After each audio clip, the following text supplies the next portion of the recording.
এটা হঠাৎ করে এটা আরোপিত হয়েছে আমাদের উপরে, এটা হঠাৎ করে আমাদের উপর আরোপিত হয়েছে। তো আমরা সাথে সাথেই আমাদের সকল অংশীজন, আমাদের গার্মেন্ট সেক্টরের ক্রেতা, আমাদের বিমান, সিভিল এভিয়েশন, বাণিজ্য মন্ত্রণালয় এবং সকলকে নিয়ে আমি গতকাল নিজে মিটিং করেছি। ইনশাল্লাহ এটাতে কোনো সমস্যা আমরা ভোগ করছি না। আমরা আমাদের নিজস্ব সক্ষমতায়, আমাদের জন্য প্রতিযোগিতার সক্ষমতায় কোনো ঘাটতি না পড়ে এবং আমাদের ক্ষেত্রে যোগাযোগের জন্য কোনো ঘাটতি না পড়ে, সেই ক্ষেত্রে আমরা সকল ব্যবস্থা নিচ্ছি। আমরা আশা করি ইনশাল্লাহ আমরা এটা উত্তরে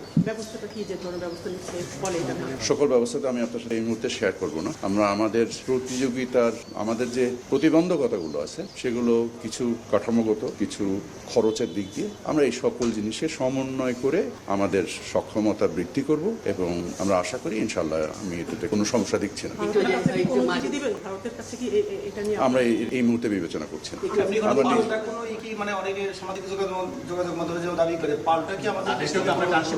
সেটা আমার বিষয় না। আমার বিষয় হচ্ছে বাণিজ্যিক সক্ষমতা। আমি বাণিজ্যকে কিভাবে অন্তর্ভুক্তিমূলক এবং এটার যেহেতু প্রতিযোগীমূলক কিভাবে করতে পারি, আমি সেটার মধ্যে নির্দিষ্ট থাকি এবং আমি সেখানেই নিজেকে নিয়োজিত রাখতে পারি।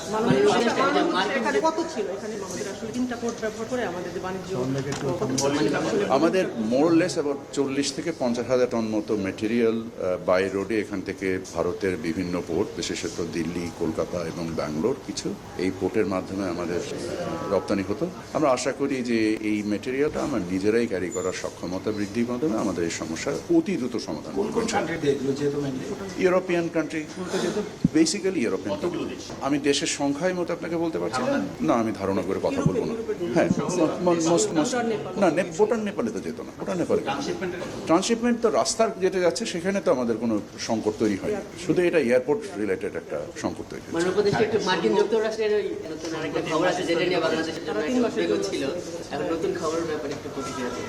Alhamdulillah, very good. I think this is going to create some kind of certainty. আমাদের বাণিজ্যের মধ্যে কিছু একটা স্থিরতা দেখা দিবে। আমরা এই মুহূর্তে আমি ডক্টর খলিল, প্রধান উপদেষ্টার যিনি হাই রিপ্রেজেন্টেটিভ এবং আমাদের নিরাপত্তা উপদেষ্টা, ওনার সাথে আমি আলোচনা করে আসলাম।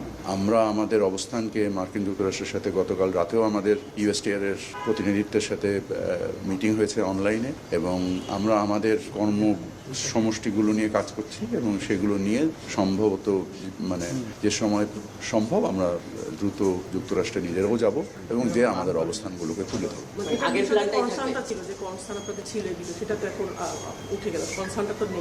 না, এটা তো যেহেতু সাময়িক একটা স্থগিতাদেশ এসছে, এটাকে দীর্ঘমেয়াদে আমাদের যে করণীয়গুলো আছে তাদের তো আকাঙ্ক্ষা তো শেষ হয়ে যায়নি। আকাঙ্ক্ষাগুলোকে আমরা আমাদের দ্বিপাক্ষিক বাণিজ্যের উপরে ভিত্তি করে আমরা কতটুকু করতে পারবো সেই সিদ্ধান্তগুলো আমরা বিশ্লেষণ করছি এবং সেই অনুযায়ী আমরা সিদ্ধান্ত নিই।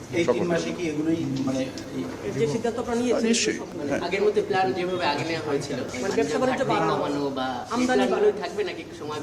মূল আকাঙ্ক্ষা তো ওই জায়গায় যে আমাদের বাণিজ্য ঘাটতির কিভাবে সমন্বয় করা যায়, আমরা সেই পরিপ্রেক্ষিতে কাজ করছি। 3 মাসে এটা সম্ভব হলে তারপর সম্ভব করতে হবে আমাদের।